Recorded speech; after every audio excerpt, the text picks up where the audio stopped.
1.04 grams, and the molar mass is also provided, so we can find moles. Quick pause.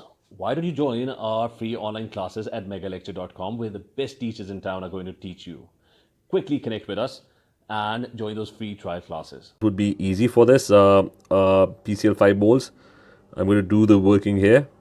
They're going to be mass is given, it's 1.04 grams. I'm going to divide that by 208, and my calculator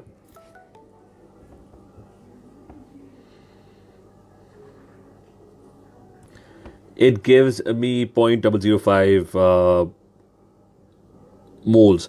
So PCl 5 moles are 0.005 moles. So we have the moles of PCl 5. It's reacted completely with water, so all of it is reacting. To form a 1 dm cube solution, the concentration of the hydrochloric acid needs to be measured. What I'm going to do is that I know the moles of PCl 5. Now, according to this ratio, it's one molecule produces 5 HCl's.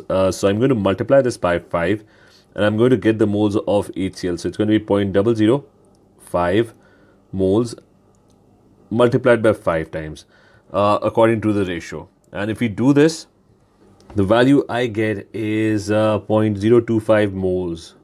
So this value over here is 0.025 moles. And remember, it's a 1 dm cube solution that is being formed. The question already stated that somewhere over here, that the solution is 1 dm cube. So what is the formula of concentration? I need to figure out the concentration. The formula for concentration is moles, which is 0.025 moles, divided by the volume, which is 1 dm cube. It should be in dm cube. So the answer I'm going to get is 0.025 mole per decimeter cube. So option C is going to be the correct answer for this question.